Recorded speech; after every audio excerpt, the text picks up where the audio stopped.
अस्सलामुअलैकुम, very very good morning to all of you. New Pakistan में आप तमाम देखने वालों को कहते हैं बहुत ही खुशामदीद। उम्मीद करते हैं कि आप लोग ठीक ठाक होंगे, और ठीक कैसे नहीं होंगे, आई एम श्योर आप तमाम लोग आज काफ़ी एक्साइटेड भी होंगे। स्क्रीन्स का इस्तेमाल किया जा रहा होगा क्योंकि आज सेमीफाइनल का बड़ा मार्का होने जा रहा है पाकिस्तान और ऑस्ट्रेलिया के माबैन, और बड़ा मैच होगा, शानदार मैच होगा। दो बहुत ही स्ट्रॉन्ग टीम्स आज मद्दे मुकाबिल होंगी और ग्रीन शर्ट्स इंशाल्लाह फाइनल तक अपनी रसाई हासिल करेगी। अच्छा जी, बहुत सारे फैक्ट्स एंड फिगर्स भी हैं। अच्छा, इससे पहले कि हम पाकिस्तान और जरा ऑस्ट्रेलिया के आज के होने वाले मैच पर बात करें, कल का मैच कितना शानदार था। न्यूजीलैंड ने किस तरह से इंग्लैंड के छक्के छुड़ा दिए, और इस T20 वर्ल्ड कप से जो फेवरेट टीम है यानी कि इंग्लैंड, उसको आउट कर दिया। मिचेल ने जो शानदार बैटिंग का मुजाहिरा किया और एंड पे गेम चेंजर साबित हुए, जबरदस्त बैटिंग की। और मिचेल ने अगर कहा जाए कि इंग्लैंड को कुचल दिया तो ये कहना बिल्कुल भी गलत नहीं होगा। बहरहाल दोनों स्ट्रॉन्ग टीम्स थी, और पाकिस्तान और ऑस्ट्रेलिया का भी जो आज मैच है वो बहुत ही इंटरेस्टिंग होने वाला है। लेकिन यहाँ पर जो थोड़ी सी बुरी खबर आ रही है, चलिए मैं आपके साथ शेयर कर देती हूँ। शायद आप में से बहुत सारे लोगों ने फॉलो भी किया कि हमारे जो दो मेन प्लेयर्स हैं, मोहम्मद रिजवान जो कि हमारे ओपनिंग बैट्समैन हैं, और उसके साथ साथ जो शोएब मलिक हैं जो हमारे मिडिल ऑर्डर बल्लेबाज हैं, जिन्होंने लास्ट मैच में स्कॉटलैंड के साथ बड़ा ज़बरदस्त अपनी इनिंग्स खेली और फास्टेस्ट 50 भी स्कोर किया T20 वर्ल्ड कप फॉर्मेट में। दोनों के हवाले से खबरें आ रही हैं कि ये फ्लू का शिकार हैं, थोड़ा सा माइनर सा टेम्परेचर भी है, डॉक्टर्स ने आराम का मशवरा दिया। So I hope so they are in good health, और आज के मैच में हम दोनों को परफॉर्म करते हुए देखेंगे। ना सिर्फ परफॉर्म करते हुए देखेंगे बल्कि शानदार इनिंग्स बनाते हुए भी देखेंगे। बात करेंगे, तज्जिया लेंगे। इरफान जहीर साहब हमारे साथ जो क्रिकेट एनालिस्ट हैं, स्पोर्ट्स एनालिस्ट एंड होस्ट, उनको खुशामदीद कहते हैं। अस्सलाम वालेकुम, गुड मॉर्निंग इरफान। आज तगड़ा मार्का होने वाला है अरब अमारात के स्टेडियम्स में, क्या एक्सपेक्टेशंस हैं? जी वालेकुम सलाम, थैंक यू सो मच जी। जी बिल्कुल, जैसे आपने पहले इंट्रो में कहा कि कल का जो सेमीफाइनल था वो भी बहुत आउटस्टैंडिंग, बड़ा जबरदस्त गेम हुई। और न्यूजीलैंड की बात करें तो उन्होंने प्रूव किया कि वो दुनिया की कुछ नंबर 1 या 2 नंबर की टीमों के अंदर से बड़ी जबरदस्त क्रिकेट खेली उन्होंने ओडीआई का भी फाइनल खेला, आईसीसी टेस्ट चैंपियनशिप भी जीती उन्होंने, और अब एक दफा फिर से उन्होंने T20 का फाइनल भी खेलने के लिए अपनी जगह बनाई। देखिए, इसमें क्रिकेट के अंदर ये चीज बड़ी इंपॉर्टेंट है कि आपका टीम कॉम्बिनेशन क्या है, टीम जेल कैसे होती है। ये क्रिकेट के अंदर सबसे जिस्ट बोला जाता है इसको, और जो टीमें कंबाइन होके जेल होके खेलती हैं वही परफॉर्म करती हैं। अगर आप देखें तो न्यूजीलैंड को किसी तरह भी आप नहीं फेवरेट में नहीं कंसिडर कर रहे थे, और राइट ऑफ कर रहे थे सब इनको। हमेशा सब बात कर रहे थे वर्ल्ड कप से पहले भारत की, इंग्लैंड की या पाकिस्तान की थोड़ी बात हो रही थी, बट हमने देखा कि जैसे जैसे टूर्नामेंट प्रोग्रेस करता गया, आगे चलता गया, टीमें कुछ, भारत तो शुरू में ही अपने दोनों मैच पहले हार के बाहर होता गया, फिर इसी तरह हमने देखा कि बाकी टीम भी आस्ते आस्ते निकलती रही। तो ये एक अच्छी चीज है कि ऐसी टीमें भी आ रही हैं जो प्रूव कर रही हैं कि वो परफॉर्मेंस कंडीशन के अकॉर्डिंगली चीजों को समझ रही हैं। इसमें सबसे इंपॉर्टेंट चीज जो आज के सेमीफाइनल में होगी वो टॉस फैक्टर होगा। जिस तरह कल के मैच में भी पाकिस्तान बड़ा लकी रहा है, अल्हम्दुलिल्लाह, नजर ना लगे कि पाकिस्तान टॉस जीता आया है। अगर हम अपने जो है गुज़श्ता मैचेस को देखें तो आज के मैच में भी ये खासा इंपॉर्टेंट होगा। और आज की अगर फील्ड या पिच की बात की जाए तो पाकिस्तान के लिए क्या ज्यादा फेवरेबल होगा, चेस करना या फिर पहले बैट करना? हाँ जी, मैं वही कहना चाह रहा था कि टॉस बहुत इंपॉर्टेंट होगा। दोनों टीम में से जो भी टॉस जीतेगी वो डेफिनेटली चेस की तरफ जाएगी, पहले वो बॉलिंग करेगी, क्योंकि आपको पता है कि ड्यू फैक्टर आ रहा है। ड्यू फैक्टर जब आता है तो बॉल आपकी बैट पे इजी आती है, बॉल आपको बॉलर्स के लिए ग्रिप करना थोड़ा मुश्किल हो जाता है, और उसके साथ साथ फिर ये होता है कि आपके खासतौर पर स्पिनर के लिए बहुत प्रॉब्लम आती है। स्पिनर का बॉल को होल्ड करना, उसको स्पिन करना और फिर उसको ग्रिप करना बहुत मुश्किल हो जाता है। तो दोनों टीमों की यही कोशिश होगी कि टॉस जीत के और फिर बाद में चेस किया जाए। और पाकिस्तान ने ऑलरेडी दोनों 2-3 चेस बड़े खूबसूरत की है इनिशियल गेम्स के अंदर, और खासतौर पे जो पहला मैच भारत के गेम्स था उसमें तो हमने 10 विकेट से वो जीता मैच। तो इसलिए टॉस का फैक्टर बहुत होगा। फिर भी अगर मैच से पहले हम स्टैट बेस बात करें और जो दोनों टीमों की करंट कंडीशन है तो मेरा ख्याल है पाकिस्तान को एडवांटेज ज्यादा हासिल है। हमारी टीम की कॉम्बिनेशन और प्लेयर्स इन कंडीशन के ऊपर बहुत अच्छा खेलते आए हैं। हमारे सेकंड किस्म की एक होम ग्राउंड भी कहा जाता है यूएई को। हमारे लड़के 2009 से लेके अभी तक अपनी तमाम डोमेस्टिक जो होम सीरीज थी रादर वो इधर खेलते रहे, तो हमारे पास बहुत एक्सपीरियंस, हमने पीएसएल की 3-4 लेग इधर खेली है। तो हमारे लड़कों का काफी ज्यादा एक्सपीरियंस है, वास्ट एक्सपीरियंस है। अच्छा इरफान, अगर हम थोड़ा सा जरा माजी की बात करते हैं और जरा नॉकआउट मरहले, चाहे T20 वर्ल्ड कप फॉर्मेट हो या फिर 50 ओवर्स जो है वनडे मैच हो, पाकिस्तान ने ऑस्ट्रेलिया को शिकस्त नहीं दी, लेकिन इसके साथ साथ ये भी फैक्ट है कि पाकिस्तान ने इस बार बड़ी बड़ी टीमों को जो है वो अच्छे मार्जिन से शिकस्त दी, चाहे उसमें न्यूजीलैंड हो और या फिर भारत का जिक्र हो या अफगानिस्तान का। तो कुछ भी हो सकता है। आज के मैच में जरा पाकिस्तान की स्ट्रेंथ के हवाले से बात कर लेते हैं और ऑस्ट्रेलिया की वीकनेस के हवाले से बात कर लेते हैं, जहां पर हमें एक्चुअली हिट करना होगा। देखिए, क्रिकेट में every day is new day, और आप इसमें ये नहीं कह सकते पहले ऐसे था ऐसा नहीं था। इस तरह तो हमने भारत से भी वर्ल्ड कप में कभी शिकस्त नहीं दी थी, तो हमने इस दफा उनको 12, और हमने देखा कि 12-0 का चल रहा था कंपैरिजन। 12 गेम वो जीते हुए थे, हम 0 पे थे, तो हमने उनको फिर बिल्कुल वन साइडेड मैच हराया। तो इसमें ऐसा कहना तो बिल्कुल एक मेरा नहीं ख्याल को सूटेबल बात है कि पहले कभी नहीं हराया तो अब नहीं हरा सकते। जैसे मैंने टॉस का फैक्टर बताया, टॉस का फैक्टर बहुत इंपॉर्टेंट होगा। टॉस से आप समझ लें कि गेम 70-30 पे आ जाएगी। टॉस का इतना ज्यादा वाइटल रोल है इस कंडीशन के अंदर। और मेरा तो एक वैसे रिकमेंडेशन भी थी आईसीसी को इस हवाले से कि आप गेम्स को डे में कन्वर्ट कर सकते थे, ताकि जो इतना ज्यादा इम्पैक्ट टॉस का आ रहा है, और पर्टिकुलरली दुबई की मैं बात करना चाहूंगा। दुबई के अंदर हमने देखा कि दुबई में ज्यादा आ रहा है एज कंपेरेटिवली। अगर आप शारजा को देखें या अबू धाबी की देखें, उधर ड्यू फैक्टर आता है बट इतना ज्यादा नहीं आता, बट दुबई में ज्यादा आता है। दूसरा ये कि दुबई की विकेट जो है वो पाकिस्तान को सूट ज्यादा करती है। बॉल जरा थोड़ा लो बाउंस रहता है, थोड़ा डबल पेस के साथ आता है, और बैट्समैन को हिटिंग करना थोड़ा मुश्किल होती है। जैसे मैंने अभी थोड़ी देर पहले कह रहा था कि हमारे प्लेयर इन कंडीशन से कस्टमाइज हैं, इन्होंने काफी ज्यादा खेला हुआ है, तो हमें उस चीज का भी एडवांटेज हासिल है कि हमारे लड़के इन कंडीशन पे अच्छा खेलते हैं और इन पिचेस का बहुत अच्छी तरह से आइडिया है। शायद उस तरह ऑस्ट्रेलियन जो है वो उनको आइडिया नहीं होगा। अच्छा, फिर हमारे पास जो पावर पैक है फास्ट बॉलिंग के साथ साथ स्पिन डिपार्टमेंट वहाँ बहुत अच्छा परफॉर्म कर रहा है, जो पहले रिसेंट पास में नहीं कर रहा था। शादाब की फॉर्म वापस आ रही है, मार न्यू बहुत अच्छा बॉल कर रहे हैं। हमने देखा कि जब भी हफीज को चांस दिया जा रहा है दरमियान में, तो वो बड़े इफेक्टिव है।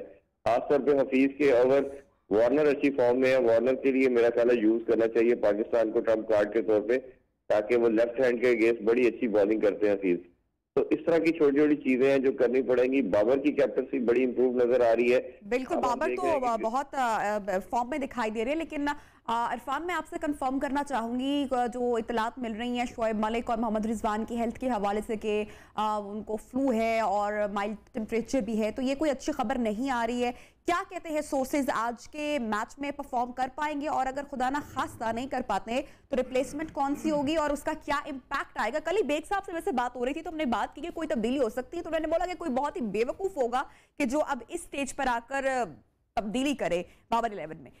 लेकिन जैसा कि आपने बोला कि in cricket every day is a new day, तो कुछ भी हो सकता है। तो सोर्सेस क्या कह रहे हैं शोएब मलिक और रिजवान की हेल्थ के हवाले से? जी, मेरे सोर्सेज के मुताबिक दोनों बेहतर है। अब कल उनको एक दिन के लिए रेस्ट दिया गया था, डॉक्टर ने उनको रिकमेंड किया था कि आप प्रैक्टिस ना करें, थोड़ा सा रेस्ट करें। तो मेरी सोर्सेज के मुताबिक अब वो दोनों बेहतर है, इम्प्रूव्ड है, और आज प्रैक्टिस भी करेंगे थोड़ी, जो मैच से पहले प्री प्रैक्टिस की जाती है, और दोनों आज खेलेंगे भी। तो मेरा नहीं ख्याल कि कोई ऐसा मसला बड़ा है जो वो नहीं खेल पाएंगे। इंशाल्लाह दोनों मैच का टीम का पार्ट होंगे। और पाकिस्तानी टीम ने अपने एक मैच में भी टीम को चेंज नहीं किया, क्योंकि विनिंग कॉम्बिनेशन को बिल्कुल भी डिस्टर्ब नहीं करना चाह रहे थे वो। और कुछ का मानना था कि जो 2 मैच इजी आए थे आपके नामीबिया के या स्कॉटलैंड के, आप 1-2 प्लेयरों को ट्राई कर सकते थे, बट वो they are absolutely strict with the winning combination. और वो अच्छा साइन भी है। चले कि आपके सिर्फ हार्डली 5-7 गेम है, तो आप 5-7 गेम T20 के अंदर कोई ऐसा बर्डन होता भी नहीं। 4 ओवर की बॉलर्स के लिए गेम होती है, और बैट्समैन के लिए भी 8-10-12 ओवर खेलने होते हैं, तो कोई लंबा गेम तो ऐसा होती नहीं है। तो मेरा ख्याल है पाकिस्तान का अपना स्टेट ऑफ माइंड इसमें बड़ा क्लियर है, और अच्छा है कि वो विनिंग कॉम्बिनेशन के साथ जा रहे हैं, ताकि लड़के इन प्रैक्टिस लें और उसी को कंटिन्यू करें। और मेरा सोर्सेज के मुताबिक दोनों इंशाल्लाह खेलेंगे आज। अच्छा इरफान, अब जो ऑस्ट्रेलियन बोर्ड है, क्रिकेट बोर्ड, उन्होंने भी पाकिस्तान का जो दौरा पाकिस्तान है उस हवाले से उन्होंने कंफर्मेशन की, लेकिन जो ऑस्ट्रेलियन कैप्टन फिंच है वो थोड़ा सा जरा आए शाएं बाएं करते दिखाई दिए और कहा कि नहीं, हम सर्कमस्टांसेस देखेंगे, सिक्योरिटी इज़ वेरी इंपॉर्टेंट, और अभी तो हमारे और मैचेस हैं, हम उनके ऊपर फोकस कर रहे हैं। तो ये जो फिंच हैं, ये क्या कुछ पहले से आपको लगता है कि प्रिपेयर हो रहे हैं दौरा मनसूख करने के हवाले से, या प्रेशर में दिखाई दे रहे हैं, या कोई स्टेटमेंट देने से अवॉइड कर रहे हैं इस वक्त, क्योंकि पाकिस्तान और ऑस्ट्रेलिया का मैच भी है? क्या कहेंगे आप इस पर? देखिए, एक तो बड़ी खुशहाल चीज है कि 24 इयर्स के बाद ऑस्ट्रेलिया की टीम मार्च में शेड्यूल का अनाउंस हो चुका है। फिर इसी तरह हमने देखा कि इंग्लैंड के भी चेयरमैन आए हैं और उन्होंने भी हमारे पीसीबी चेयरमैन अमीर राजा से मुलाकात की है। उन्होंने भी अनाउंस कर दिया है कि 2 एडिशनल T20 खेलेंगे, 7 T20 मैचेस के लिए नेक्स्ट ईयर नवंबर में प्रॉब्ली वर्ल्ड कप से पहले खेलेंगे। तो ये तो बहुत खूबसूरत और शाइन चीज है पाकिस्तानी क्रिकेट के लिए कि इंटरनेशनल क्रिकेट पाकिस्तान आ रही है और बड़ी टीमें आ रही हैं। जहाँ तक दूसरा क्वेश्चन था आपका, ये उनके फिंच का कहना, ये बड़े प्लेयर शायद ना आए, ये इनका एक प्रॉब्लम होता है कि इनको जहाँ पैसा ज्यादा मिलता है, आईपीएल की बात कर रहे, दूसरी कर रहे, तो इनकी प्रेफरेंस होती है। जैसा जहाँ इनको पैसा कम नजर आ रहा होता है तो ये नेशनल ड्यूटी को भी कुछ नहीं समझते, ये ज्यादा मॉनेटरी वैल्यूज के लिहाज से प्रोफेशनल बन चुके हैं।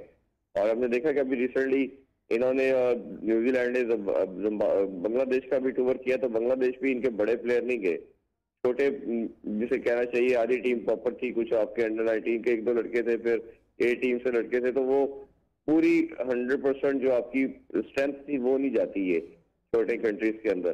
तो इनका ये इस तरह के मसले मसाइल इनके हैं, लेकिन ये इधर बोर्ड का रोल आना चाहिए कि वो इम्प्लीमेंट करे ऐसे स्ट्रॉन्ग डिसीजन के आपके जो मेन प्लेयर हैं, जो नेशनल ड्यूटी पे हैं, उनको बाउंड करे कि वो जाके खेल के आए। बट मेरा नहीं ख्याल हमारा कसूर तो नहीं है, हमारा मसला सिर्फ क्रिकेट खेलना है। चाहे उनकी पूरी मेन टीम आती है, चाहे उनकी बी टीम आती है, चाहे कुछ प्लेयर आते हैं कुछ नहीं आते, तो कोई हमें इस चीज को नहीं सोचना चाहिए। बीइंग अ पाकिस्तानी, हमने ऐसी क्रिकेट खेलनी है, we are ready for everything. जो भी आता है हम उसको वेलकम करेंगे। बड़ी हॉस्टाइल हॉस्पिटैलिटी हमारी बहुत अच्छी है और मेरा नहीं ख्याल पाकिस्तान इस पे कोई बॉदर होगा, ये होना भी चाहिए। आज है तो वेल एंड गुड, अच्छी चीज, अच्छी कंपेटिटिव क्रिकेट आपको खेलने को देखने को मिलेगी, बट नहीं भी आते तो ये उनका हेडेक है, हमारा नहीं। और ऑब्वियसली इरफान, आप तैयार हैं न्यूजीलैंड और पाकिस्तान को फाइनल में देखने के लिए? हाँ जी, इंशाल्लाह बहुत ज्यादा दुआएं और उम्मीद है हमारी कि इंशाल्लाह पाकिस्तान खेलेगी और इंशाल्लाह हम जीत के भी आएंगे। बस मेरा एक ही कंसर्न इसमें है, वो टॉस का है, क्योंकि टॉस का रोल बहुत इसमें वाइटल आता जा रहा है कि अगर लेट्स सपोज खुदा न खास्ता हम टॉस हार जाते हैं, क्योंकि वो किसी की कंट्रोल में चीज नहीं होती, तो हमने देखना पड़ेगा कि हमें कम से कम अपने बॉलर को 20, 25, 30 रन से कुशन देना पड़ेगा, जो मिस्टेक इंग्लैंड ने की।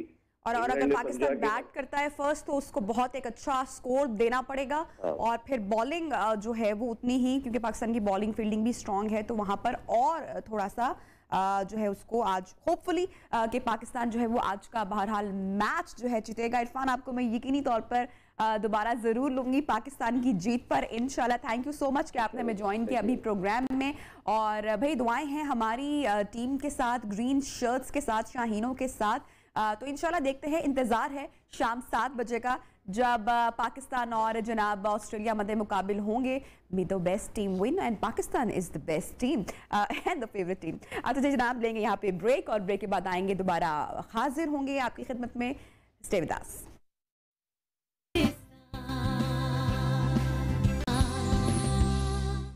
वेलकम बैक जनाब। प्रोग्राम में आपको कहते हैं ढेरों खुशामदीद और प्रोग्राम को आगे बढ़ाएंगे। और प्रोग्राम के इस हिस्से में मैं जिस शख्सियत से आपकी मुलाकात करवाने जा रही हूँ, वो आज के हमारे प्रोग्राम के बहुत ही ख़ास प्रोग्रामर, बहुत दूर से तशरीफ़ लेकर आया। पाकिस्तान की लाहौर की याद उनको एक मरतबा फिर से जो है वो यहाँ पर खींच लाई है। और हमने जनाब मौका जाना गनीमत और हमने इनको दावत दी हमारे शो पे, क्योंकि जो लोग इनकी ज़िंदगी के बारे में जानते हैं, इनको पहचानते हैं, इनकी स्ट्रगल के बारे में जानते हैं, यकीनन भट्टी साहब उन तमाम लोगों के लिए बहुत बड़ी इंस्पिरेशन है, बहुत ज़्यादा मोटिवेशन है, हमारे लिए यकीनी तौर पर एक एग्जाम्पल है। जिस तरह से पाकिस्तान से एक लड़के ने, एक बच्चे ने स्ट्रगल की और आगाज़ किया और फिर एक मकाम को पहुंचा, यकीनन इनकी कहानी भी सुनने वाली है। मैं तो बड़ा दिलचस्पी से हर बार इनकी कहानी जानती हूँ, आप तक पहुँचाती हूँ।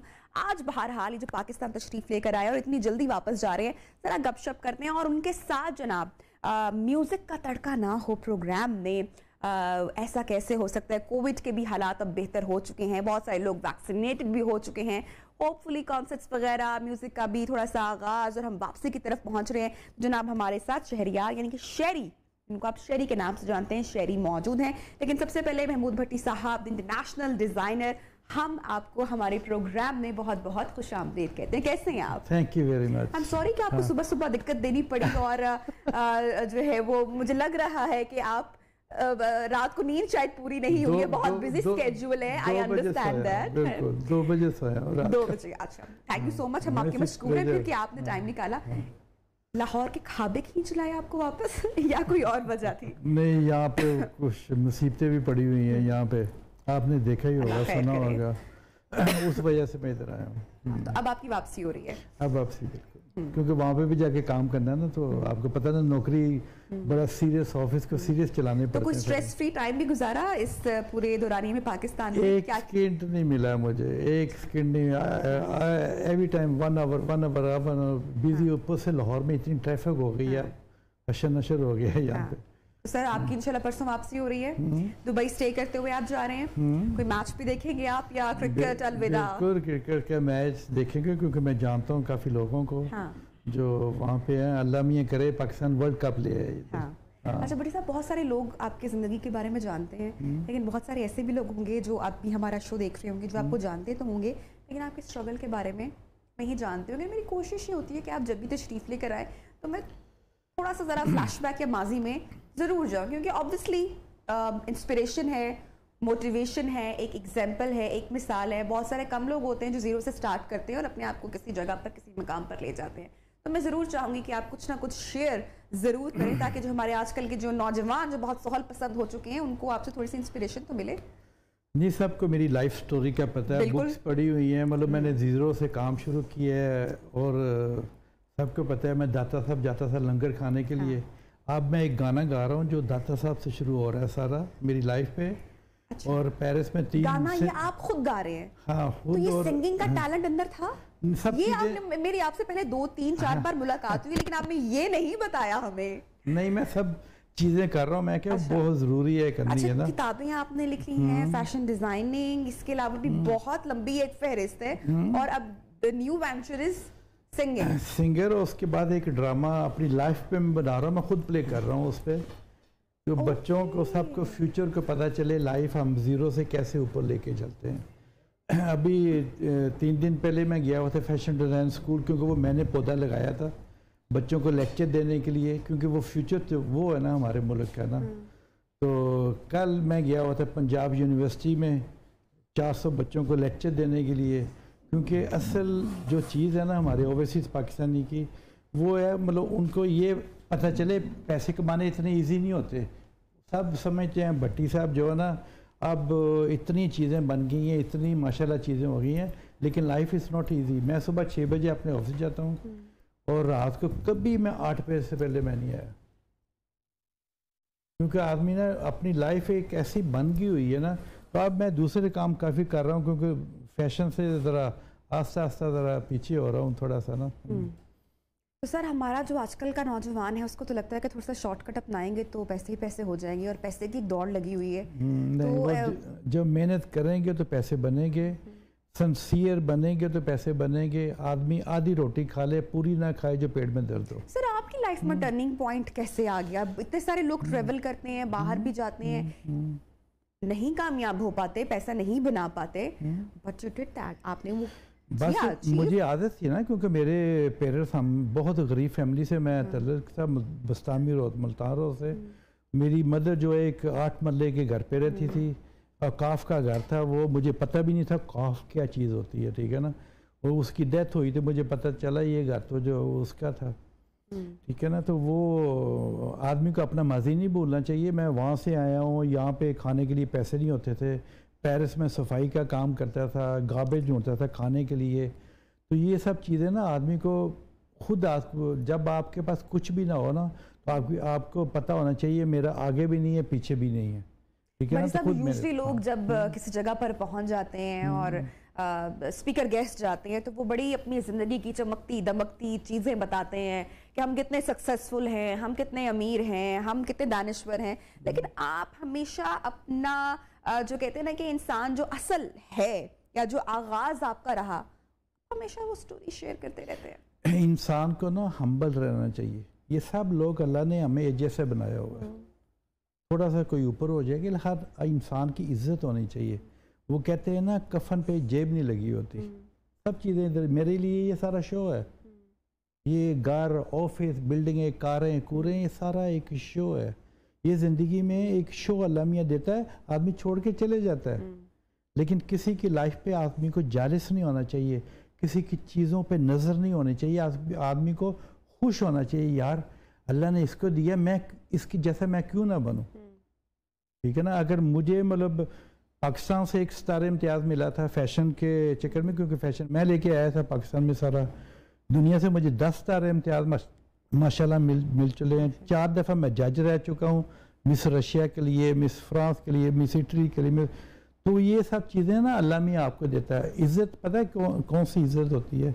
ये टीवी अखबारों में पब्लिसिटी दे के नहीं होती, इज़्ज़त होती है जो आप बैठे हैं तो आप किसी से बात करें, वो किसी से बात करे, ये होता है। एंड उसके बाद वर्ल्ड इज़ वेरी स्मॉल, दुनिया बहुत छोटी है, किसी न किसी चीज़ से कोई पता चल जाता है। तो इंसान को कभी झूठ, कभी फ्रॉड चीज़ें नहीं होनी चाहिए।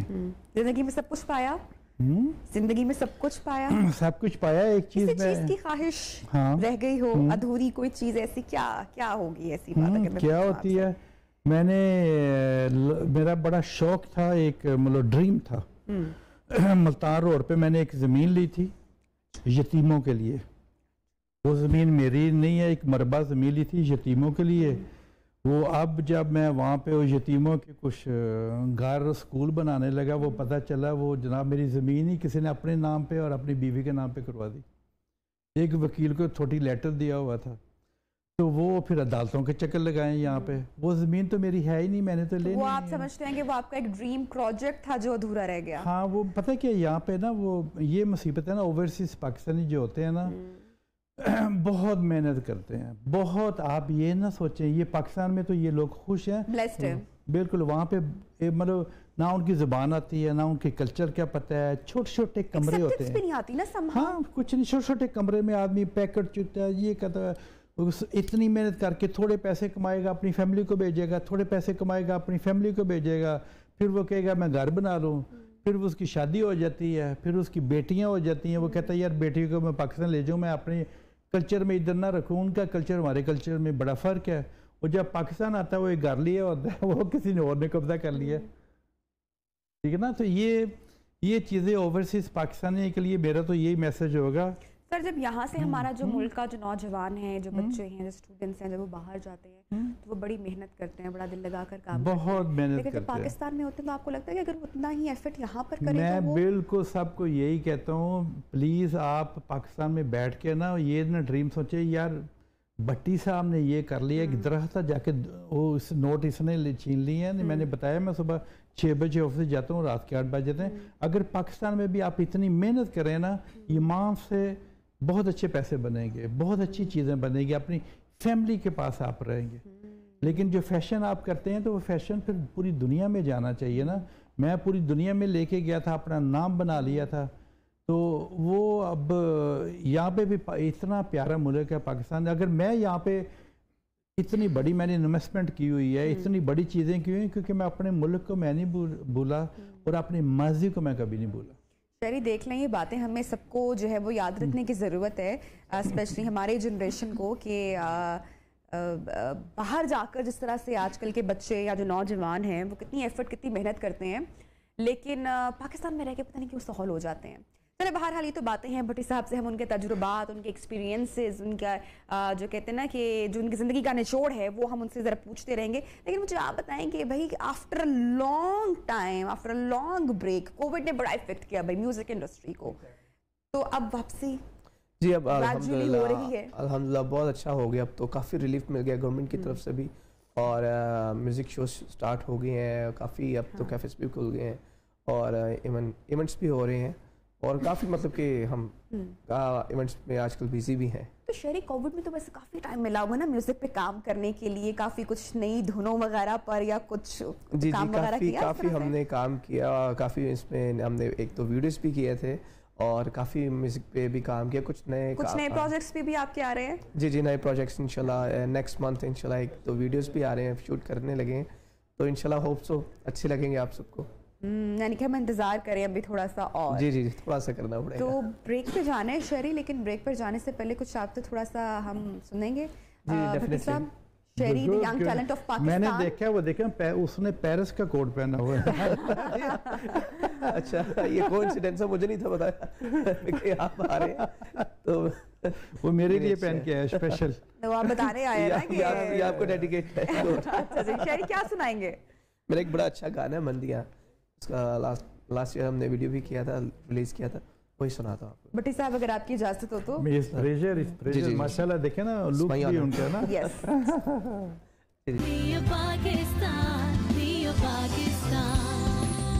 वेलकम बैक जनाब, प्रोग्राम में आपको कहते हैं एक बार फिर से खुशामदीद। भट्टी साहब कैसा लगा आपको शहरियार का मंदी गाना? बहुत ज़बरदस्त, और मुझे इतनी खुशी हुई, उसने बड़ा कोड मेरे लिए पहन के आया है, उसमें पेरिस पेरिस लिखा हुआ है। आपको ये चीज़ का एहसास होता है कि पाकिस्तान में टैलेंट की तो कमी नहीं है? कमी कोई नहीं, देखा ना इनका लुक देखे माशाल्लाह, स्मार्ट और सारा ठीक है ना। अच्छा भट्टी साहब, पाकिस्तान की फैशन इंडस्ट्री पे मैं आपकी कमेंट्स से आपकी राय ज़रूर लेना चाहूँगी। How do you see it? Pakistan industry देखे ना, मतलब मैं उस दिन स्कूल गया हूँ तो उन्होंने मुझे चीज़ें दिखाई जी, यहाँ पे फैशन सीख रही हैं, फर्नीचर सीख रही हैं, ज्वेलरी सीख रही हैं, उन्होंने मुझे तोहफे दिए ज्वेलरी के, है ना। तो काफ़ी चीज़ें, पाकिस्तान में इतना टैलेंट है। अब मेरे घर पे ना पेंटिंग्स लगी हैं, मुझे बड़ा शौक़ है पेंटिंग का। वो मेरा घर 100% मेड इन पाकिस्तान है। इतनी खूबसूरत इन लोगों ने पेंटिंग बनाई है ना। वो लड़का कभी स्कूल नहीं गया, कभी स्कूल नहीं गया, बोलो वो पेंटिंग ज़बरदस्त। फर्नीचर जो मैंने बनाया उसको मैं डिज़ाइन करके दे देता हूँ, ये कलर ऐसे करना है, इसको ऐसे करना है, ये बनाना है, वो उससे अच्छी चीज़ें लेके आते हैं। क्या वजह आगे नहीं मिल पाती अपॉर्चुनिटी?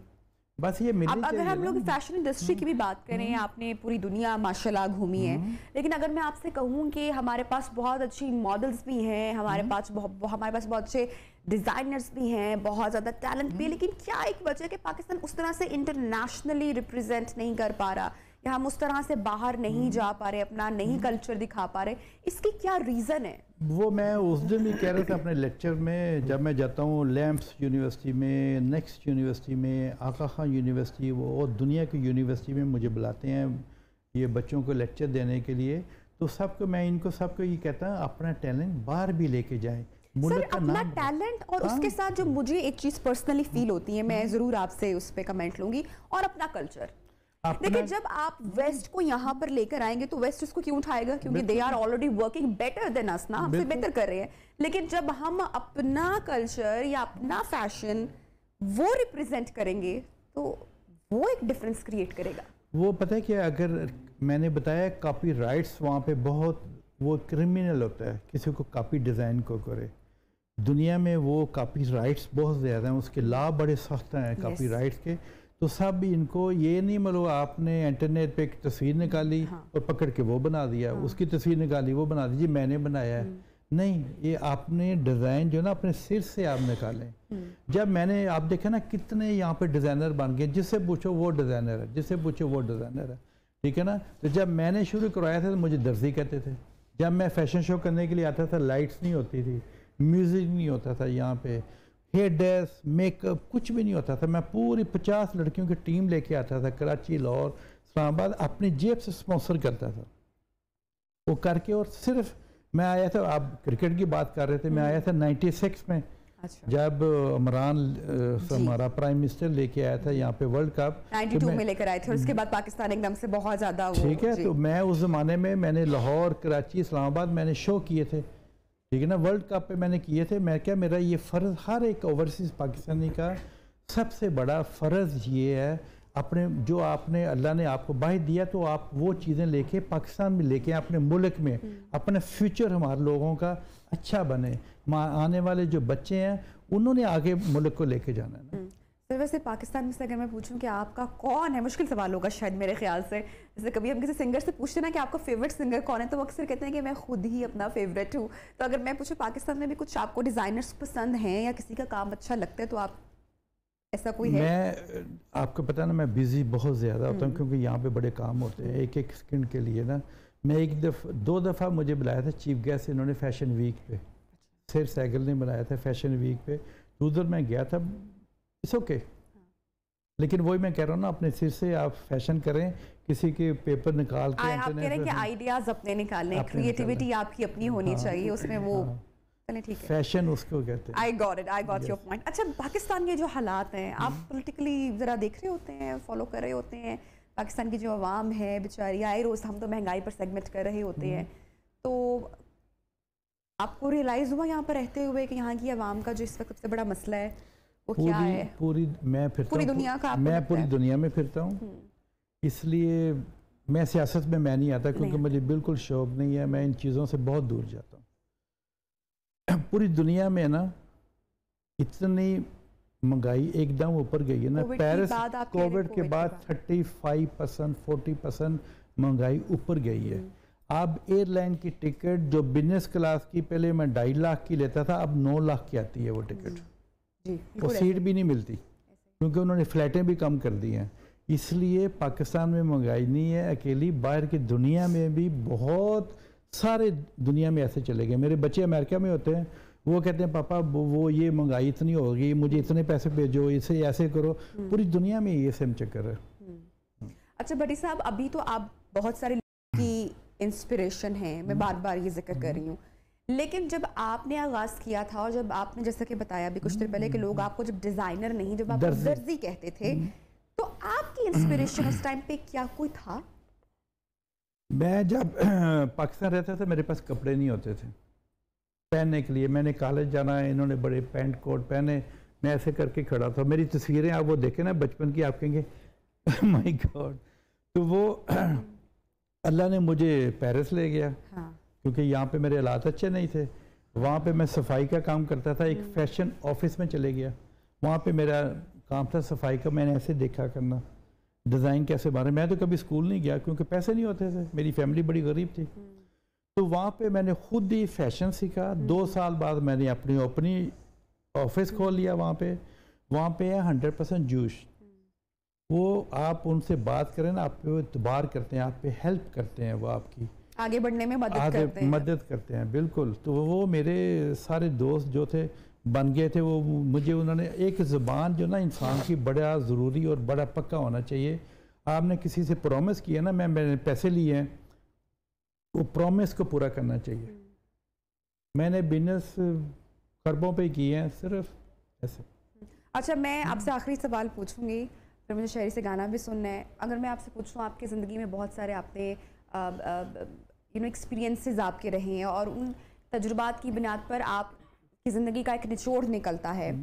अब क्या आप पैगाम देना चाहेंगे जितने भी लोग आपको देख रहे हैं? अगर मैं पूछूं कि आपकी जो ज़िंदगी के इतने उतार चढ़ाव रहे, क्या मैसेज आप तमाम लोगों को देना चाहेंगे या नसीहत करना चाहेंगे ज़िंदगी में आगे बढ़ने के लिए हवाले से? ज़िंदगी में ना मोहम्मद अली बॉक्सर था ना, एंड नेल्सन मंडेला था। मैं इन लोगों की बड़ी किताबें, और मेरे लिए वो एक बहुत बड़ी चीज़ है। ठीक है। वो मोहम्मद अली कहता था, every morning you wake up and you fight your day. Nelson Mandela कहता था, आपने ज़िंदगी में कुछ भी नहीं सीखा। आप कहते हैं ना मैंने सब चीज़ें सीख ली हैं ना, ऐसा कोई इंसान नहीं है। कोई एक नई चीज़ आपके सिर पे गिरेगी, वो कहेंगे यार मैं तो कह रहा था मैं बड़ा इंटेलिजेंट, मैंने चीज़ें सीखी हैं, ये मैंने चीज़ें नहीं सीखी।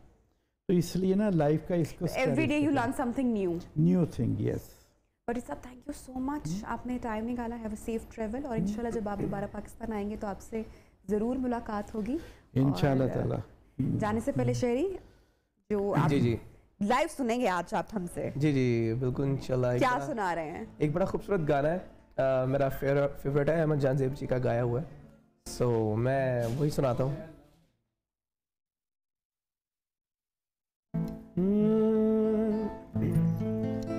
अगर सब कुछ ये मेरा है तो सब कुछ बख्श दो एक दिन, वजूद अपना मुझे तुम दे दो, मोहब्बत दो एक दिन, मेरे हाथों पे अपने हाथ रख कर रूह खींच लो एक दिन।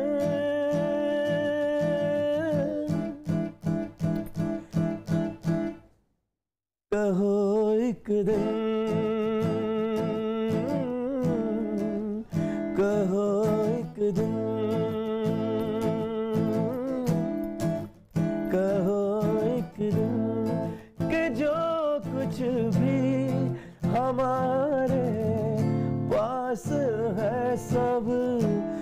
कुछ तुम्हारा है,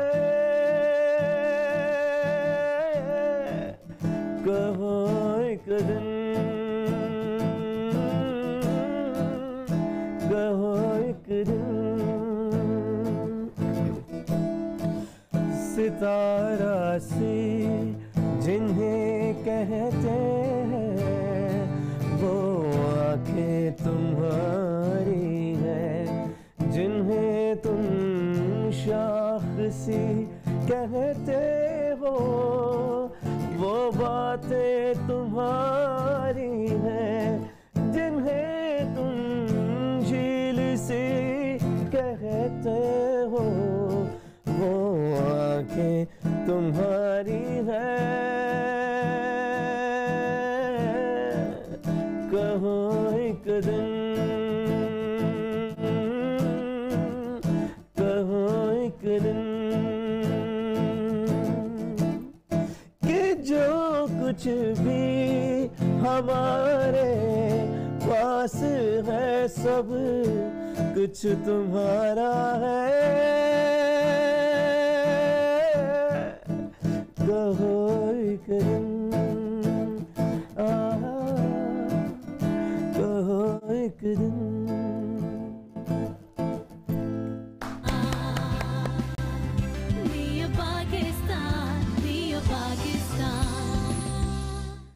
वेलकम बैक चुनाव प्रोग्राम में आपको कहते हैं एक मरतबा फिर से खुशामदीद, खासकर हमारे उस ऑडियंस को, नाज़रीन को, जिन्होंने हमें प्रोग्राम के इस हिस्से में ज्वाइन किया है।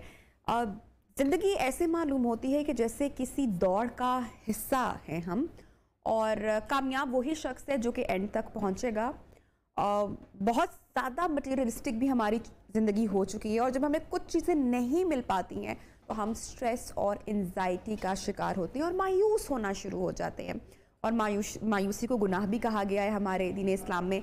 अच्छा, शेख सादी इस हवाले से फरमाते हैं कि मायूसी एक ऐसी धूप है जो सख्त से सख्त वजूद को भी जलाकर राख कर देती है और ख़त्म कर देती है, लेकिन शायद हमें इस बात का अंदाज़ा ही नहीं हो रहा कि हम मायूस हो रहे हैं या हम डिप्रेस हो रहे हैं। अच्छा, इसी के ऊपर ज़रा बात करेंगे, मुख्तलिफ पहलुओं के ऊपर बात करेंगे। The motivational speaker, social media पर भी बहुत ज़बरदस्त इनकी फॉलोइंग है, बहुत पसंद करते हैं इनकी बातों को, ख़ासकर जो नौजवान तबका है। मोहम्मद अली साहब की मैं बात कर रही हूँ।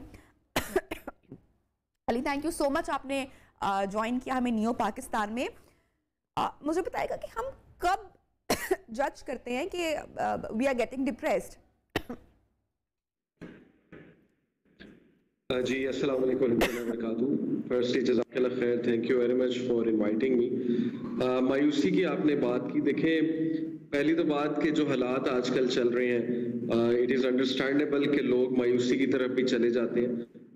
महंगाई बहुत हो गई है, फिर जाहिर है कि जो इस वक्त लाइफस्टाइल हमारा है, मटीरियलिज्म बढ़ता जा रहा है, माँ बाप परेशान है बच्चों का रिश्ता करने के हवाले से, मायूसी का सा शिकार नजर आते हैं। फिर जाहिर है कि जब शादी हो जाती है उसके बाद देखने में आता है कि हस्बैंड और वाइफ में बड़े इश्यूज क्रिएट होते हैं, उनमें भी मायूसी आ जाती है। फिर नौजवानों की बात करें तो वो मायूस हैं जॉब मिलने के हवाले से, कैरियर के हवाले से, तो काफ़ी ज़्यादा बढ़ती नज़र आ रही है हमें अपने माशरे में मायूसी। मेरे नज़दीक मायूसी का जो डायरेक्ट रिलेशनशिप है वो डीमोटिवेशन से है, और डीमोटिवेशन का एक साइकिल ऑफ डीमोटिवेशन हम पढ़ाते हैं साइकोलॉजी में, नफ्सियात में। उसमें हम बताते हैं कि डीमोटिवेशन एक्चुअली शुरू कैसे होती है। देखें, मायूसी एकदम से नहीं होती इंसान को। मायूसी की तरफ जब भी इंसान जाता है उसके पीछे तीन मेन वजूहात होती हैं। नंबर वन, एक ये कि उसकी विल पावर कम हो रही है। तो अगर आपने मायूसी का सलूशन जानना है तो आपको ये तीन चीजों पे काम करना पड़ेगा। नंबर वन, उसकी विल पावर कम हो रही है। नंबर टू, उसकी सेल्फ एस्टीम लो है। सेल्फ एस्टीम से मुराद है कि उसका अपने बारे में ओपिनियन, उसका अपने बारे में व्यू, और जाहिर है कि उसका कॉन्फिडेंस और उसका ओवरऑल जो बॉडी लैंग्वेज है, सेल्फ एस्टीम इसे हम कहते हैं। और तीसरा, एंग्जाइटी, कि जब इंसान बहुत ज्यादा एंग्जाइटी की तरफ जाए, ओवर थिंकिंग करे, तो ये तीन चीजें जो मैंने बताई, विल पावर, सेल्फ एस्टीम और एंग्जाइटी, ये तीन चीजें जब बढ़ जाती हैं और सेल्फ एस्टीम कम हो जाती है जाहिर है, और विल पावर भी कम हो जाती है और एंग्जाइटी बढ़ जाती है, तो फिर इंसान मायूसी की तरफ चला जाता है और एक साइकिल ऑफ डीमोटिवेशन जो है वो चलता है कि इंसान फेल पे फेल हो ही जाता है, अपने प्रॉब्लम्स को हल नहीं कर पा रहा होता है। एट द एंड रिजल्ट ये निकलता है कि वो कहता है कि बस ठीक है, अब तो कुछ नहीं होने वाला, लिहाजा मायूसी ही है। मोहम्मद अली साहब, आपने जो तीन चीज़ों का जिक्र किया, दे आर वेरी इंपॉर्टेंट और आपने बहुत बेहतरीन पॉइंट्स हाईलाइट किए। मैं सबसे पहले विल पावर की बात करूंगी। आपने बोला कि जो इंसान अपनी विल पावर खो चुका होता है वो ना उम्मीद होता है, वो ना मायूस होता है, वो डिप्रेस्ड होता है। और बहुत सारे लोग हैं हमारे आसपास जिनकी विल पावर इतनी स्ट्रांग नहीं होती है, जो बेहतर डिसीजन नहीं ले पाते, जो बहुत कंफ्यूजन का हमेशा से हमें शिकार दिखाई देते हैं। एक इंडिविजुअल अपनी विल पावर को स्ट्रांग कैसे कर सकता है? बड़ा इंपॉर्टेंट सवाल है। अच्छा, इससे पहले मुझे एक कोट याद आ गया कि मैं एक बड़ा जबरदस्त कोट शायद गालिबन इशफाक अहमद साहब का है। he said कि परेशान होना फितरी है, लेकिन परेशान रहना इस बात की निशानी है कि अल्लाह ताला पर इंसान का ईमान नहीं है। असल में कुछ लोग का ना परेशान रहने की आदत बन जाती है और ये एक बिहेवियर है, ये एक लर्नेड बिहेवियर है। परेशान होना नेचुरल है, परेशान रहना लर्नेड बिहेवियर है। साइकोलॉजी में दो तरह के बिहेवियर्स होते हैं। तो हम यहीं से कंटिन्यू करते हैं कि लोग जब परेशान रहते हैं इसका मतलब कि they have actually stopped showing any self control. उन्होंने सेल्फ कंट्रोल दिखाना छोड़ दिया है, विल पावर उनकी टूट चुकी है और वो ये तस्लीम कर चुके हैं कि मैं इन हालात का शिकार हो चुका हूं या हो चुकी हूं और अब इसका कोई वे आउट नहीं। अब आपने बात की कि विल पावर जो है वो कैसे बढ़ाई जाए, इसका बहुत बेसिक तरीका है नॉलेज के थ्रू। आप सबसे पहले तो नॉलेज हासिल करें, लेकिन ये एक सेल्फ मोटिवेशनल बंदा ही कर सकता है जो खुद से भी सेल्फ मोटिवेटेड है to come out of this situation. Knowledge किसका आपने हासिल करना है? ऐसी स्टोरीज पढ़नी है, ऐसी चीजें देखनी है कि people came out of condition, literally people were hopeless but suddenly उनके लिए एक होप नजर आया और दे केम आउट ऑफ इट। तो नॉलेज से क्या होता है कि इंसान को विल पावर मिलती है और इंसान रिलेट कर पाता है, इंसान को पर्सपेक्टिव मिलता है जब वो किसी और को देखता है ना सेम सिचुएशन से निकलते हुए। यही तो काउंसलर्स करते हैं ना। देखें, दूसरी मेरी एडवाइस ये कि काउंसलर्स के पास जाए, हेल्प लें और अच्छे पॉजिटिव लोगों के पास जाए। वो क्या करेंगे? वो आपको मिसाल देंगे। कितनी मिसालें कुरान में मौजूद हैं अंबिया की। आप यूसुफ अलैहिस्सलाम की सिचुएशन देखें, कुएं में थे, अब कुएं से निकलेंगे तो बाहर भाई वेट कर रहे हैं जिन्होंने फेंका था इन द फर्स्ट प्लेस, या भेड़िए खा जाएंगे। कुएं के अंदर रहेंगे तो वहां भूख प्यास से मर जाएंगे। तो इससे ज्यादा होपलेस सिचुएशन क्या हो सकती है? आप यूनुस अलैहिस्सलाम की मिसाल लें, मछली के पेट में अंधेरों में कैद है। जब वो जाहिर है कि एक उनसे मिस्टेक हो गई, अल्लाह ताला ने मछली को हुक्म दिया इनको निकल जाए। अब अल्लाह कहते हैं कि जुलूमात में से, अंधेरों में से उस शख्स ने हमें पुकारा, ला इलाहा इल्ला अन्ता सुब्हानका इन्नी कुन्तु मिनज़ ज़ालिमीन, और हमने उसको रिस्पॉन्ड किया। इसी तरह रसूलुल्लाह सल्लल्लाहु अलैहि वसल्लम पे कितने ऐसे फेजेस आए हैं कि कोई और होता तो टोटली होपलेस हो जाता। तो जब इंसान नॉलेज हासिल करता है, अपने जैसे इंसानों को देखता है होपलेस सिचुएशन से निकलते हुए, तो उसकी विल पावर बिल्ड होती है। तो ये मेन दो तरीके ये हैं। बाकी ये कि ऐसे लोगों में बैठे जो पॉजिटिव हैं, आपकी विल पावर डेफिनेटली जो है वो बढ़ेगी। मैं यहाँ पे आपसे पूछना चाहूँगी कि यूजुअली इन आवर सोसाइटी हमारा एक रवैया है, हमारा एक बिहेवियर है कि हम वी डोंट सीक हेल्प, हम मदद के लिए नहीं जाते हैं। इवन कि हम तो रिलेशनशिप में भी आपस में एक दूसरे से खुलकर बात नहीं करते या एक्सप्रेस नहीं करते।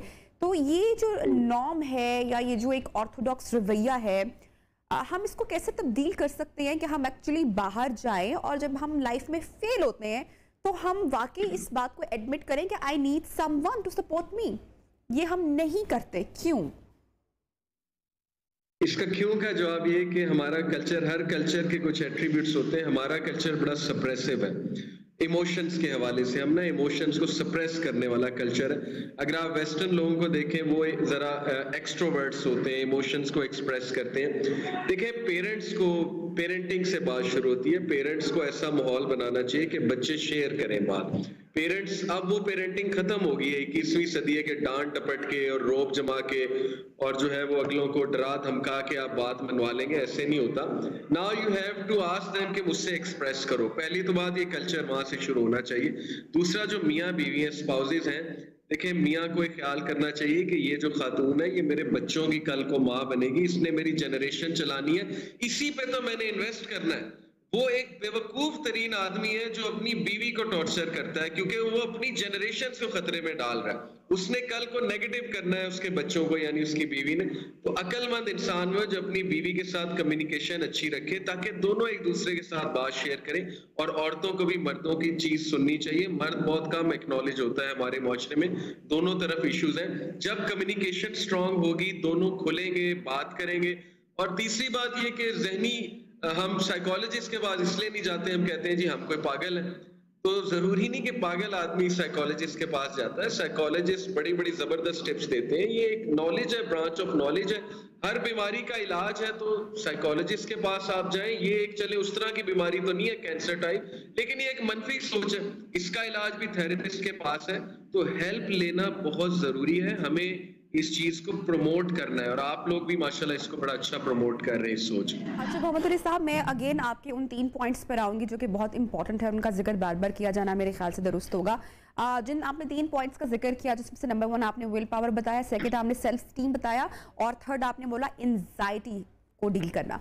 अब आप क्या कहेंगे कि पेरेंटिंग इसमें कितना किरदार अदा करती है? इन तीनों चीज़ों को एक बच्चा जब बड़ा हो रहा होता है, अपनी ज़िंदगी के उतार चढ़ाव से गुजर रहा होता है, स्कूल लाइफ से, कॉलेज लाइफ से, पीयर प्रेशर ग्रुप, तो ये पेरेंटिंग क्या इसमें बड़ा अहम किरदार अदा करेगी या ये फिर एक इंसान की, इंडिविजुअल की सेल्फ स्ट्रगल है जो वो बाय द टाइम हैंडल करना या कोप अप करना सीखेगा उनके साथ?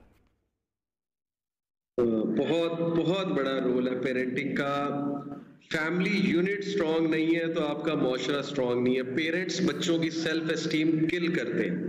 अनफॉर्चुनेटली अभी तक ये सोच है कि डांट डपट दूसरे बच्चों के सामने इंसल्ट करना अपने बच्चे को, वो फिर दुश्मनी भी पैदा होती है, हसद भी पैदा होता है। अपने बच्चे को सबके सामने या तो बहुत चढ़ा देना, उससे तो ओवर कॉन्फिडेंस बिल्ड हो जाता है, लेकिन ये कि बच्चे की बात ना सुनना, उसको तवज्जो ना देना, उसको इंसल्ट करना, उससे गलत एक्सपेक्टेशंस लगाना, उसका टैलेंट ना देखना, उसको जबरदस्ती कोई चीज उस पर थोपना, ये सारी चीजें पेरेंटिंग अच्छी होगी। मैं यकीन करें, मैं एक टीचर हूँ, मेरे पास पेरेंट टीचर कॉन्फ्रेंस में पेरेंट्स मिलने आते हैं। मैंने वो बच्चे जिनके वालिद का, देखिए वालदा का तो होता है, वालिद का जिस बच्चे से, जिस लड़के से बहुत स्ट्रॉन्ग रिलेशन है और जिस लड़की से, ये स्टैटिस्टिक्स मैं आपको बता रहा हूँ, एक तो वो मैथ्स में बहुत अच्छे होते हैं, उनकी कॉग्निटिव एबिलिटीज, एनालिटिकल थिंकिंग बहुत अच्छी होती है। दूसरा ये उनमें एक अलग सेल्फ एस्टीम और कॉन्फिडेंस मैंने देखा उन बच्चों में जिनका वालिद के साथ रिलेशनशिप जो है वो बहुत स्ट्रॉन्ग है, और इसकी पूरी साइंटिफिक रिसर्चेस मौजूद है, लेकिन वालिद टाइम ही नहीं निकालते। मुझे बड़ी शिकायत है वालिद पर अली आपके साथ मैं एक इस पर डिटेल सेगमेंट जरूर करना चाहूंगी। पेरेंटिंग के हवाले से जो वालिद का जो किरदार है, इस पर ज़रूर इन डिटेल हम कॉन्वर्सेशन ज़रूर करेंगे आने वाले वीक में या शोज़ में। थैंक यू सो मच कि आपने हमें अभी के लिए ज्वाइन किया। अच्छा जनाब, सोशल मीडिया पर एक आपने शायद स्टोरी देखी होगी, न्यूज़ मीडिया पर भी शाया हो चुकी है, जहां पर एक यूनिवर्सिटी के जो डायरेक्टर हैं वो अपने स्टूडेंट को किस तरह से हरासा कर रहे हैं और किसी एप्लीकेशन पर दस्तखत करने के या कुछ नोट लिखने के लिए कायल कर रहे हैं और ये कह रहे हैं कि मैं दस्तखत नहीं करूंगा या तुम्हारा थीसिस अप्रूव नहीं करूंगा जब तक तुम मुझे सर्टन थिंग्स लिखकर और उस पर साइन कर नहीं देती। ये ऑडियो जो कॉल लीक हुई है ये मैं आपको सुनवाती हूँ, इसके बाद हम मजीद डिस्कशन को आगे बढ़ाएंगे।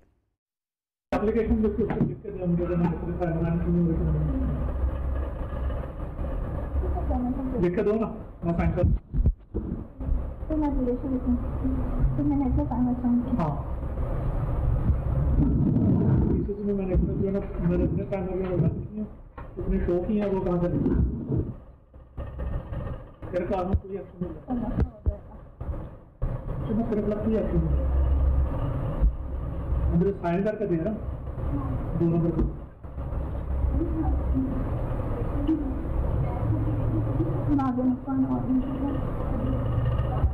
नहीं सर, मैंने डिग्री जाने मेरी फैमिली यहाँ नहीं रहती सर, फैमिली के लिए कर रहे थे, कोरोना की वजह से नहीं लग रहा फैमिली हाँ तो स्टूडेंट वीज़ा लगवा रहे हैं।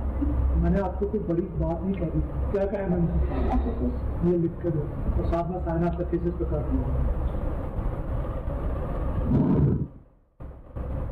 तो ये आपने ऑडियो कॉल सुनी। यूनिवर्सिटी के जो डायरेक्टर हैं वो अपनी स्टूडेंट को मजबूर कर रहे हैं, फोर्स कर रहे हैं कि वो सुपरवाइज़र के ख़िलाफ़ एक एप्लीकेशन लिखें और उस एप्लीकेशन का मतन ये होना चाहिए कि जो सुपरवाइज़र है वो इस स्टूडेंट को और इस बच्ची को हैरास करता रहा है। बहरहाल सारी कॉन्वर्सेशन आपने सुन ली। अब हम बात करेंगे इसी पूरे मामले के ऊपर। कशमाइला तारिक साहिबा, वफाकी मोहतसब बराए हरासानी कमेटी, हमारे साथ इस वक्त इन कॉन्वर्सेशन है।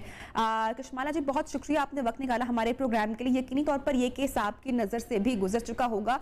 यूनिवर्सिटीज़ में, कॉलेजेस में इस तरह के केसेस का बढ़ते जाना, अब आपने कुछ एक्शन लिया खासकर इस केस के हवाले से अभी तक?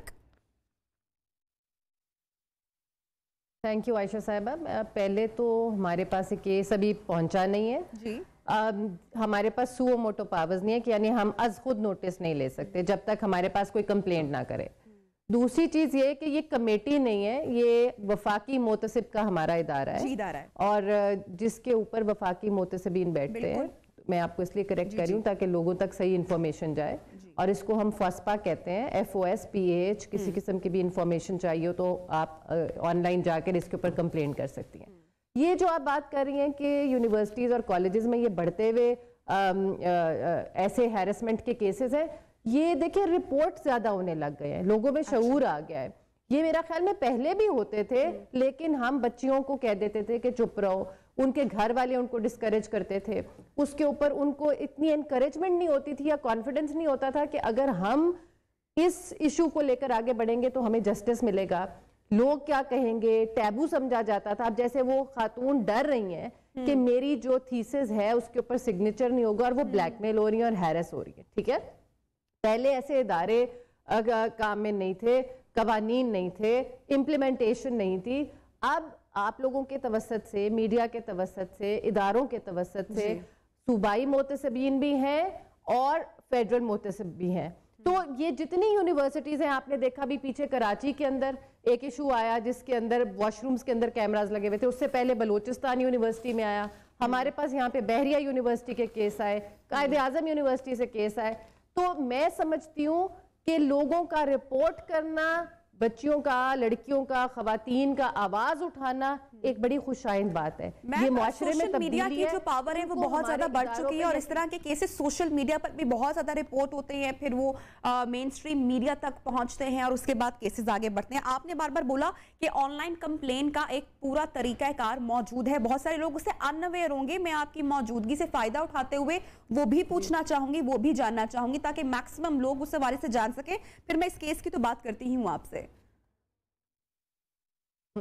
देखिए जी, आप FOSPA www.fospa.gov.pk ये हमारी वेबसाइट है, वहाँ पे जाएं। हमें इंस्टा, ट्विटर पे भी मौजूद है, फेसबुक पे भी है। हमारी सारी एक्टिविटीज़, फॉर्म्स वहाँ पर लगे हुए हैं।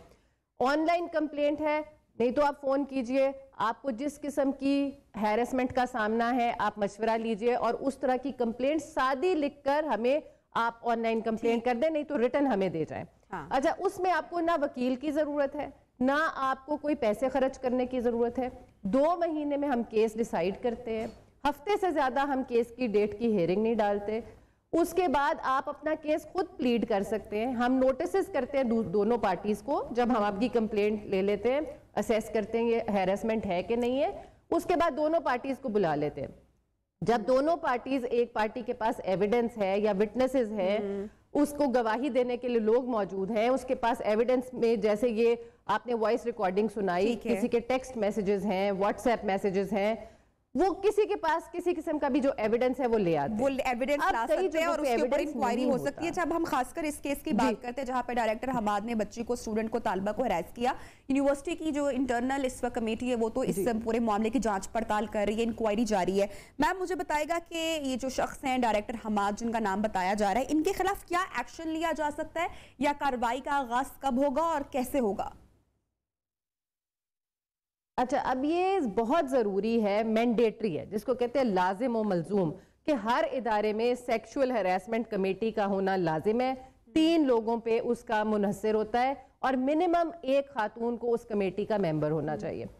अब जब इंटरनल कमेटी है वो दोनों को आमने सामने बिठाएगी, उनकी एप्लीकेशन लेगी, उसके बाद उनसे पूछेगी कि ये क्यों हुआ, दोनों से वो क्रॉस एग्जामिनेशन करेगी, क्रॉस क्वेश्चनिंग करेंगे सामने बिठा के, अलग-अलग नहीं। फिर उसके बाद वो एक्शन लेंगे। उसमें वो तमाम जो हमारे एक्ट के अंदर मेजर और माइनर सजाएं हैं दोनों दे सकते हैं। आप नौकरी से बर्खास्त भी कर सकते हैं, रिमूवल भी कर सकते हैं, डिसमिसल का मतलब है दोबारा कहीं और जॉब नहीं मिलेगी, डिमोट भी कर सकते हैं, सैलरीज कम कर सकते हैं, रोक सकते हैं, उनको सेंश्योर कर सकते हैं, वार्निंग दे सकते हैं। ये सारी माइनर से मेजर सजाएं यूनिवर्सिटी वाले खुद भी दे सकते हैं। अगर इन केस उनके फैसले के ऊपर एक पार्टी को तसल्ली नहीं है तो वो हमारे पास अपील में आ सकते हैं, और फिर जब हम फैसला सुनाते हैं और अगर हमारे फैसले पे भी किसी को तसल्ली नहीं है तो वो प्रेसिडेंट ऑफ पाकिस्तान के पास जो पार्टी जो के फैसले से मुतमईन नहीं होती है, जब तक वो अपील लेकर आप तक नहीं पहुंचेंगे तब तक जो विफाकी मोहतसिब बराए हरासानी वो डायरेक्ट भी आ सकते हैं। नहीं आयशा साहिबा, मैं सॉरी आपको काट रही हूँ, देखिए दो तरीके हैं, या तो आप पहले अपनी यूनिवर्सिटी या जो भी इदारा है उसके सेक्सुअल हैरेसमेंट कमेटी के पास चले जाएं। अगर आपको उस कमेटी पे तसल्ली नहीं है, यकीन नहीं है, कॉन्फिडेंस नहीं है, तो आप डायरेक्ट भी हमारे पास आ सकते हैं। लेकिन दो तरीके हैं हमारे पास आने के, या डायरेक्ट आ जाए या अपने इदारे की हैरेसमेंट कमेटी के फैसले के खिलाफ अपील में हमारे पास आ जाए। तो दोनों तरीके आपके पास मुयस्सर है। अच्छा ठीक है, thank you so much Kashmaila Tariq साहिबा, आप हमारे साथ इन कॉन्वर्सेशन थी। अभी तो जनाब यूनिवर्सिटी की जो इंटरनल इंक्वायरी का सिलसिला है वो जारी है, और यहाँ पर हम अपने नाज़रीन को ये भी बताएं कि सेक्सुअली हरास नहीं किया गया इस खातून को, बल्कि ज़बरदस्ती मजबूर किया जा रहा था। सुपरवाइज़र या जो दूसरे प्रोफेसर है उनके अगेंस्ट एक ऐसी एप्लीकेशन लिखने को जिसमें तालबा इस बात का एतराफ़ करे कि उस प्रोफेसर या सुपरवाइज़र की जानिब से इस स्टूडेंट को हरास किया जा रहा था या उनके खिलाफ एप्लीकेशन लिखने पर मजबूर बच्ची को किया जा रहा था। और डायरेक्टर हमाद साहब जो है वो बच्ची को मुसलसल ज़हनी कोफ्त और अजियत से इस वजह से गुजार रहे थे कि आपके थीसिस को अप्रूव नहीं किया जाएगा, और ये बाकायदा पूरी लीक वीडियो हमने आपको सुनवाई भी है। ब्रेक पर जाने से पहले मैं कुछ थोड़ी सा आपको लीक वीडियो दोबारा भी सुनवाना चाहूंगी, और ब्रेक के बाद जनाब हाजिर होंगे, प्रोग्राम को सेगमेंट को आगे बढ़ाएंगे। Stay with us.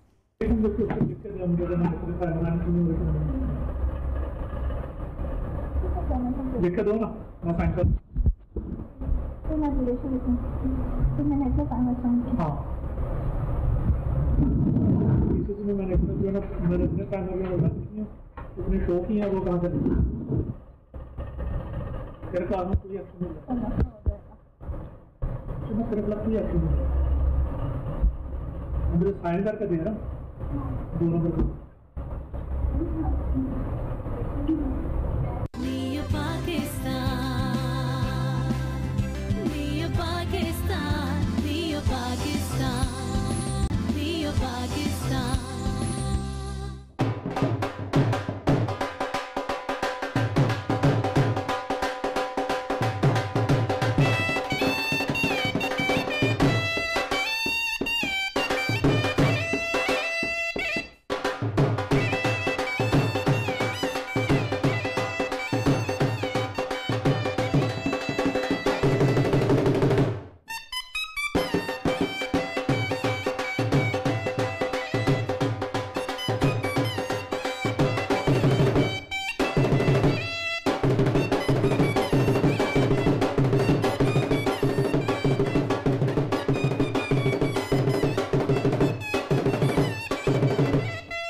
तालियां भाई, हमारी टीम, हमारे कैमरामैन।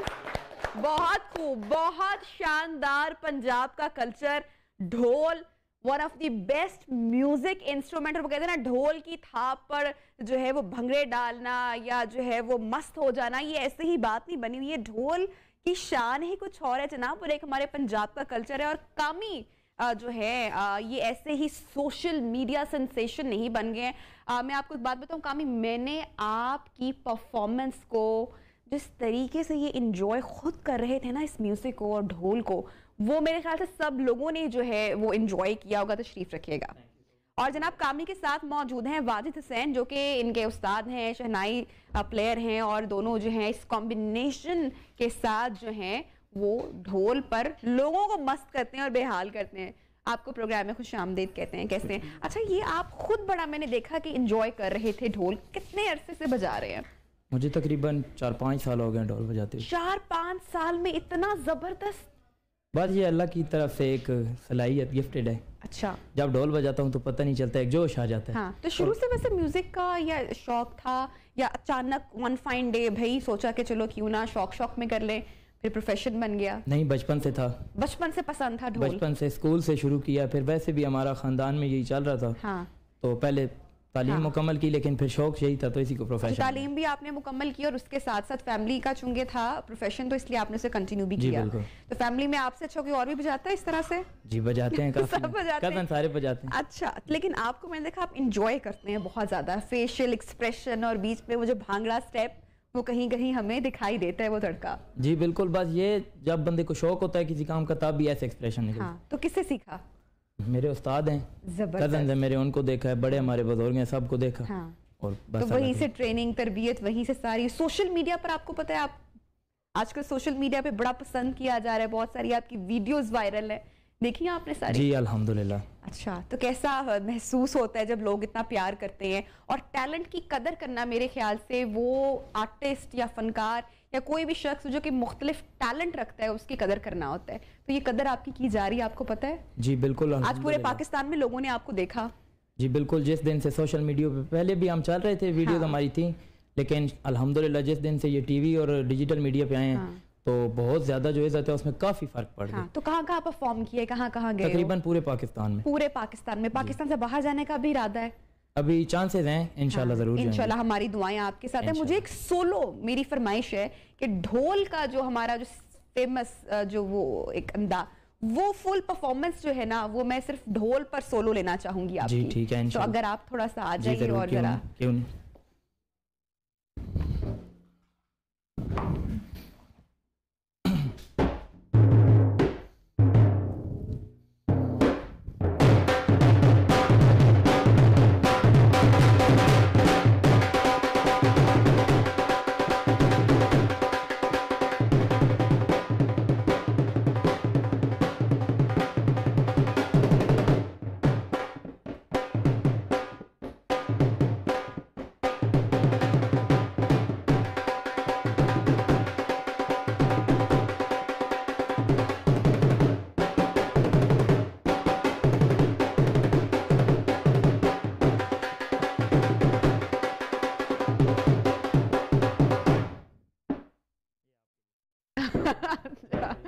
बिल्कुल बिल्कुल, और भी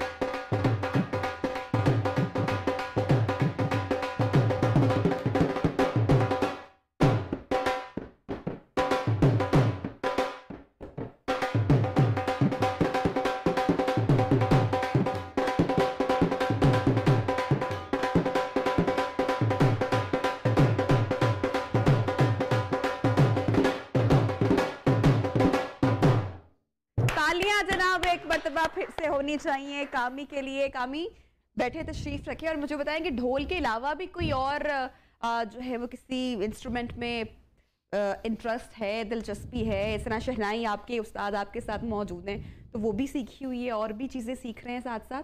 नहीं, इंशाल्लाह फ्यूचर में शहनाई सीखेंगे। अच्छा, लेकिन अभी ढोल के साथ सिंगिंग। अच्छा, ढोल के साथ सिंगिंग, गुनगुनाते भी हो? जी बिल्कुल। तो थोड़ा सा भाई हमें ज़रा अपने गुनगुना के हमें दिखाओ, कोई अपना फेवरेट पसंदीदा कुछ गाना हो जाए। जी ज़रूर इंशाल्लाह। हमारा जो सराइकी कल्चर फेमस है, हाँ। इसी में एक गाना हमारा ज़्यादा मशहूर है। चिट्टा चोला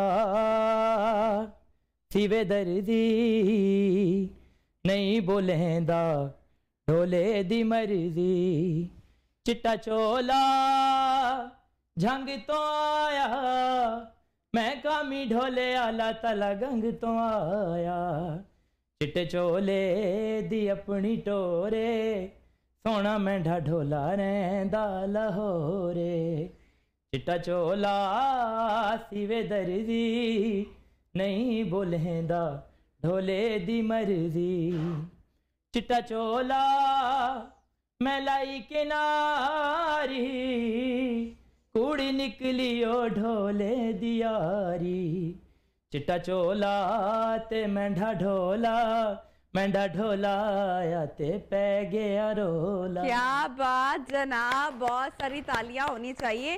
वाजिद साहब, आपको इतना लाइक, इतना टैलेंटेड स्टूडेंट मिला है, तालिब इल्म मिला है, क्या कहेंगे आप इनके बारे में? जी मैं इंशाल्लाह, मेरी दुआएं, वैसे तो दुआएं साथ होती हैं उस्ताद जी की, माँ बाप की दुआएं साथ होती हैं और मैं तो ख़ुद भी इनके साथ हूँ और इंशाल्लाह मैं यही चाहूँगा और मेरी कोशिश होगी कि इंशाल्लाह आगे भी मज़ीद तरक्की करें और इंशाल्लाह मेरी जहाँ तक कोशिश होगी मैं इनको आगे लेके जाऊँगा। और इंशाल्लाह मैं तकरीबन 5-6 इंस्ट्रूमेंट प्लेयर हूँ। अच्छा, माशाल्लाह। हाँ, तो इंशाल्लाह मेरी कोशिश होगी कि एक ढोल से हट के भी इसको तकरीबन आगे ले जाने की कोशिश करूँगा। Very good. अच्छा कामी, आपने पूरे पाकिस्तान में बताया कि आपने परफॉर्म किया और पाकिस्तान में सब जगह ही आप तकरीबन गए। सबसे ज्यादा मजा मेरे ख्याल से पंजाब में तो ढोल, और पंजाब के अलावा भी अगर आप कहीं पे ट्रेवल करें तो ढोल की क्या ही बात है। लेकिन आपको कहाँ पे सबसे ज्यादा मजा आया, कहाँ के क्राउड ने सबसे ज्यादा अच्छा फीडबैक दिया या बड़ा प्यार दिया? मैं हर जगह पे यही स्टोरी सुनाता हूँ कि मैं जब नया था स्टार्ट में बिल्कुल, तो तब मैं गया शेखुपुरा पे एक फंक्शन पे। अच्छा। तो वैसे तो बहुत सारे फंक्शन किए याददाश्त में, लेकिन वो मेरे इसलिए सबसे ज्यादा याद वाला फंक्शन है। बात क्या वहाँ पे हुई? वहाँ पे मैं था नया और ये शुरू के दिनों की बात है? शुरू दिनों की अच्छा। बात। लॉन्ग लाची वाला गाना नया नया आया हुआ था। अच्छा। तो मैं उधर गया तो वो कहते हैं यार हमें आपका ढोल पसंद नहीं आ रहा। अच्छा। मैं अपनी तरफ से फुल जोर लगा रहा था। हाँ। मैंने उनको बोला यार मैं आपको एक नई चीज सुनाता हूँ। ठीक। तो तब वहाँ पे मैंने ये लॉन्ग लाची सॉन्ग गाया फर्स्ट दफा थी ये। हाँ। और वहीं से ये इतना फेमस हुआ है कि अब माशाल्लाह इसी सॉन्ग के ऊपर जो है सारा हमारा प्रोफेशन चल रहा है। तो भाई ये वाकया सबसे ज्यादा यादगार है मेरे लिए। कामी, आपका सबसे मोस्ट फेवरेट अगर यही रहा है और उसी परफॉर्मेंस की वजह से आपको इतना प्यार मिला है, तो आप यहाँ पर आए हैं तो फिर हम आपसे कैसे ना जो है वो एक्सपेक्ट करें। तो जी इंशाल्लाह हो जाए। बिल्कुल इंशाल्लाह जरूर। बिल्कुल जी, आइएगा।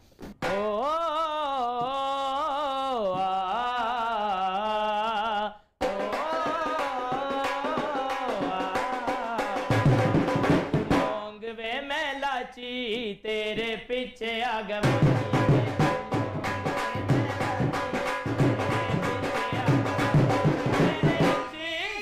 मारी कुड़ी कच्ची दी कमारी मैंने जंबे दे पहाड़ा वाली शाम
वेलकम बैक जनाब, प्रोग्राम में आपको खुशामदीद कहते हैं। अनम, ढोल एंजॉय किया आपने? सबसे पहले तो मुझे आप ये बताएं, कैसे कंट्रोल कैसे किया आपने? यार मुझे, आपको मैं सच्ची बताऊं, ऐसे लग रहा था बिल्कुल शादी वाली फील आ रही थी। मुझे लग रहा था कि मेरी किसी क्लोज की शादी है, तो बस मैं अपने आप को कंट्रोल करके बैठी हुई थी। मैंने कहा नहीं, उठना नहीं, शो मॉर्निंग शो में it's the only music instrument, ये वाहिद वो चीज है जो आपको बेकाबू कर देता है। एग्जैक्टली। आप अगर नोटिस कर रहे हो कि कुछ ना कुछ हाथ पाँव कुछ ना होते हैं, कुछ ना कुछ हिल जरूर रहा होता है, ऐसे चल रहा होता है। सो अनम, रूह अफ़ज़ा के किचन में आज क्या बनने वाला है? जी नबीहा, आज हम बनाने जा रहे हैं रूह अफ़ज़ा बनाना डेट शेक बनाएंगे। आपको पता है बड़ा हेल्दी शेक है, और जो लोग खासतौर पे वेट गेन करना चाहते हैं उनके लिए तो बेस्ट शेक है। ठीक है, और मेरे लिए बिल्कुल नहीं है। ठीक है, मेरे लिए भी बिल्कुल ही नहीं है। ओके। और पोस्ट वर्कआउट से पहले जो लोग चाहते हैं कि अगर वो कोई मील खाना नहीं चाह रहे तो कोई ड्रिंक लेना चाह रहे, तो उसके लिए पोस्ट वर्कआउट के लिए जबरदस्त है ये ड्रिंक। क्या क्या चाहिए इसके लिए? सिंपल, हम बनानास ले रहे हैं, डेट्स लेंगे तकरीबन कोई 6 से 8, सीडलेस उसको कर लेना है। उसके बाद मिल्क ले रही हूँ, कोई भी टेट्रा पैक मिल्क आप ले सकती हैं, 2 से 3 ग्लास जाएगा उसमें। अच्छा, मैं इसके अंदर थोड़े से बिस्किट्स ऐड कर रही हूँ, एक थोड़ा सा फ्लेवर इन्हेंस करने के लिए। अगर आप चाहें तो उसको स्किप भी कर सकते हैं। तो मिल्क मैंने लिया है, उसमें 3 जो बनानास थे 6 to 8 हमने इसमें डेट्स ऐड की थी सीडलेस। उसके बाद मैंने इसमें 3 टेबलस्पून जो है वो रूह अफ़ज़ा ऐड किया है, 2 टेबलस्पून मैंने इसमें हनी ऐड की है। क्रीम ऑप्शनल है, वनीला आइसक्रीम ऑप्शनल है, अगर आप चाहें तो डाल सकते हैं। इकट्ठे उसको ब्लेंड करें और इसको सर्व करें। Thank you so much Anam, मैं ज़रूर ट्राई करूंगी और फीडबैक आपके साथ शेयर करूंगी। आप लोग भी ज़रूर ट्राई कीजिएगा इसको घर में, बच्चों के लिए it's a very healthy snack. Enjoy करें अपना दिन, अपना बहुत सारा ख्याल रखें, और कल होगी आपसे दोबारा मुलाकात कुछ नई खबरों के साथ, कुछ नए सेगमेंट्स के साथ और कुछ नए टैलेंट के साथ। अल्लाह हाफ़िज़।